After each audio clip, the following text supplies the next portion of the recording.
স্বপ্নে কোনো কিছু খেলে কি হয়, স্বপ্নে কিছু খেতে দেখলে কি হয়। দেখুন, স্বপ্নে স্বাভাবিকভাবে আমরা অনেক কিছু যেগুলো কল্পনা জল্পনা করি খাওয়ার কথা, অনেক যুবক কাছে সারাদিন চাইনিজ খাওয়ার ধান্দায় থাকে, বাবা মার কাছ থেকে টাকা পয়সা নিয়ে, তো স্বপ্নে শুধু চাইনিজ খাওয়া দেখে, এটা জল্পনা কল্পনা করার কারণে হয়। এরকম কিছু স্বপ্ন আছে।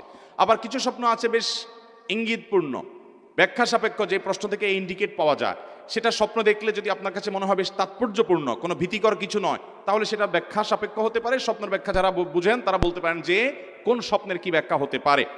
আবার অনেক সময় দেখা যায় কিছু খাবার আছে অস্বাভাবিক, নোংরা কোনো খাবার খাচ্ছেন আপনি, ময়লা খাচ্ছেন, অথবা কোনো কিছু খাচ্ছেন কিন্তু আপনার কষ্ট হচ্ছে, ঘুম থেকে ওঠার পর মুখ দেখা যায় তিতা, অথবা আপনার তিতা অনেক সময় অন্য কারণে হতে পারে, গ্যাস্ট্রিক বা অন্য কোনো কারণে হতে পারে। আবার অনেক সময় দেখা যায় যে স্বপ্নে এরকম কিছু খাচ্ছেন যেটা বিদঘুটে টাইপ।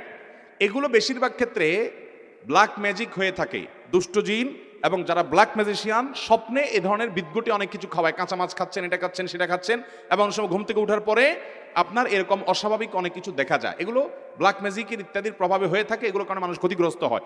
আমি ব্যক্তিগতভাবে এক রুগীর কথা জানি, চিটাং রোডে আমার ভূমিপল্লী মসজিদের পাশে, মসজিদের 2-3 বিল্ডিং পরেই ভদ্রমহিলা অসুস্থ হয়েছেন ব্ল্যাক ম্যাজিকের কারণে। কোনো রোগবালাই ট্রিটমেন্ট করে কিচ্ছুতে কোনো উপকার হয়নি। ভদ্রমহিলা বহু দেশ ঘুরেছেন এবং মৃত্যু মুখে পতিত হয়ে গেছেন, বিছানায় পড়ে গেছেন, ইয়াং মানুষ, খুব বেশি বয়স হয়নি।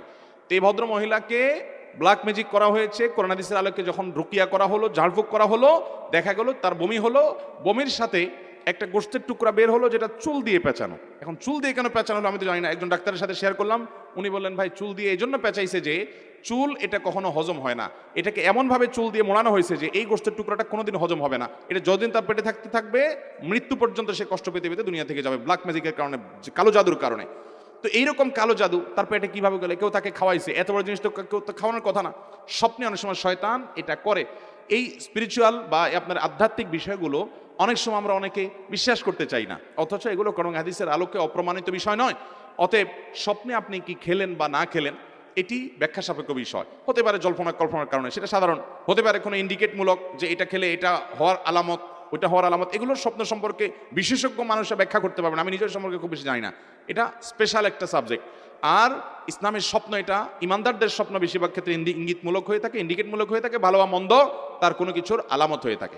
আর তৃতীয়ত, কোনো কিছু খাওয়াটা অনেক সময় হয় এটা আপনাকে ব্ল্যাক ম্যাজিকের অংশ হিসাবে, ম্যাজিশিয়ানরা ঘুমের ভিতরে কোনো কিছু আপনার পেটে ঢুকায়, এটা কিভাবে ঢুকায় প্রকৃতি কি একমাত্র আল্লাহ ভালো জানেন, কিন্তু করে, এবং সেটি কারণে মানুষ ক্ষতিগ্রস্ত হয়, প্রভাবিত হয়। এগুলোতে বাঁচার উপায় কি?